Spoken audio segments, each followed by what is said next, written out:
Alright, so I'm totally going to do this without any script. Hey YouTube. A lot of people have been actually asking me in the past how my build works in Gambit. It's kind of a very unique build. It's pretty broken, to be honest. It's What's nice about it is that it doesn't require artifact mods, so it's like a universal. Every season, it's the exact same good results. So I am a stasis hunter main. The way it works, I have it set up so that I have a Dragon Shadow on. Whenever I dodge, it reloads everything. I don't have to worry about having on the marksman dodge. So with that being said, Gambler's dodge allows me to dodge and regain melee. My build as a whole is dedicated to strength, mobility, grenades, and overshield.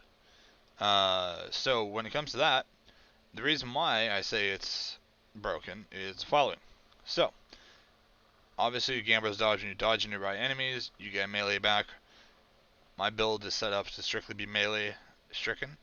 Um, so the shurikens are a huge, huge asset to my build. Dustfield nade, pretty self-explanatory. Throw a nade down, kind of traps everybody, and slows and slowly freezes everything. I use Grim Harvest, so defeating slowed or frozen combatants creates stasis shards. These shards grant melee energy when picked up by you or your allies. Touch of Winter, Dustfield is increased the size, so it's an even bigger area for the Dustfield nade. And since anything that's slowed or frozen creates shards, as long as I kill whoever is in my Dustfield nade or is affected by the stasis in any way, is instantly going to give me a shard. I also have it set up so Whisper of Hunger gives me more or less, I think it's maybe just a little less than that, but about almost double the amount of melee energy per shard I pick up.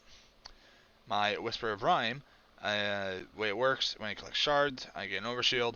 If I'm not fully healed, if I pick up a shard, it instantly gives me health as well as starts my health regen. It also, every time I pick up another shard, refreshes the timer and adds to the overshield. I also have Whisper of Conduction, so nearby stasis shards track to my position, which is perfect because when you make a ton of them, you just suck all of it up. Whisper of Endurance, slowed enemies last longer. For those abilities that linger, their duration will also increase. So, Dustfield. I throw a Dustfield down. There's an enemy who's walking right through it. He barely gets hit by it, but he's walking away. He is slowed. Therefore, I can use Grim Harvest's perk, kill him, and get a stasis shard, which then in turn gives me more melee. Whisper of Refraction, defeating slowed or frozen combatants, give me my dodge back. So, in turn, kind of just a big cycle of freezing, stasis shurikens, repeat, so on and so forth. And that's just kind of how the cycle works with this build. I also have it set up where I get impact induction.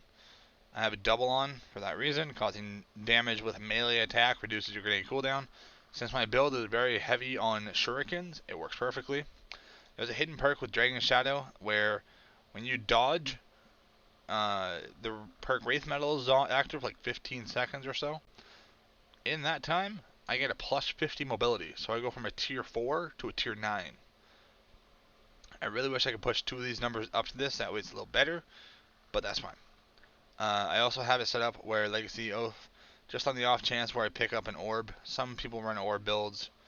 High Energy Fire, though, is another big one, because I have Powerful Friends, where when you become charged with light, everybody's allies also become charged with light if they're not already, which is good for my Radiant Light, casting your super. Nearby allies get charged with light.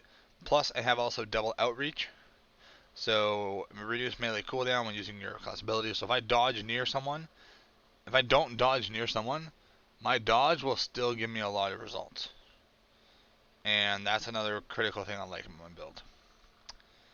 In terms of weapons, I personally rarely use them, but if I do use them, it's between these two weapons. If I'm an invader for the match, Servant Leader, Rapid Hit Harmony. The reason why I have Rapid Hit Harmony, I abuse Likely Suspect to the point where I have no ammo for the most at the end of the match. And my likely suspect has a Adagio enhanced and sideways enhanced, which actually I'm going to go edit right away. But I also have extraordinary rendition, but I rarely use primary. It's most of the time my fusion rifle, and then the off chance of a Gallahorn. So, but anywho, chat and YouTube, that is the breakdown of my build.